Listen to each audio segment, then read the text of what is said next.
Corporate sustainability, during the freezing crisis, is extremely important.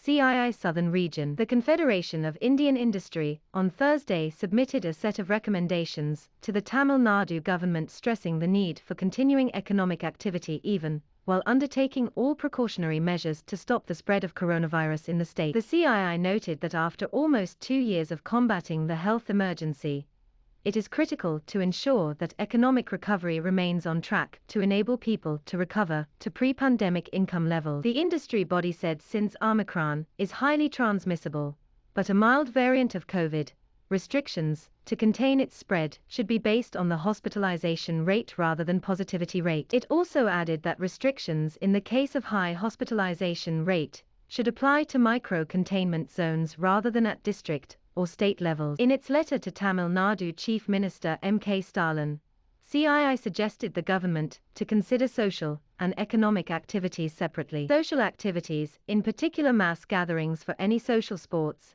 entertainment, recreation, etc., should be restricted in general to curtail further spread of the Omicron variant among the population, it said. C.K. Ranganathan, Chairman, CII Southern Region, said ensuring continuity and sustainability of businesses during the ongoing COVID crisis is extremely important, especially for MSMEs.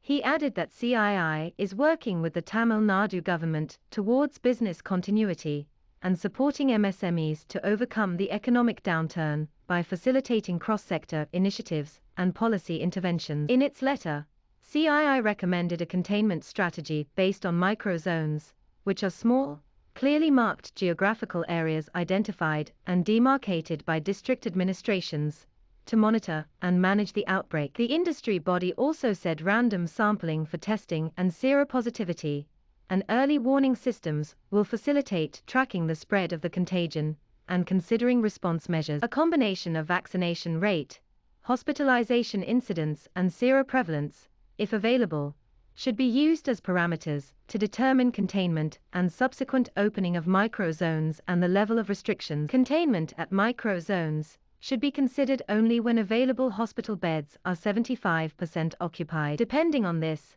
the micro-zones can be progressively closed or opened up, CII said. It also suggested that normal economic activities should continue in the rest of the district and even in micro-containment zones under strict supervision. It demanded that all factories may be allowed to function under certain conditions of hygiene and safety in micro-containment zones. CII suggested that there should be no distinction between essential and non-essential goods and services, and added that work from home should be the norm as far as possible for offices. S. Chandrakumar, Chairman, CII Tamil Nadu said calibrated restrictions would help the state to sustain the growth momentum and also ensure livelihoods of people during these challenging times.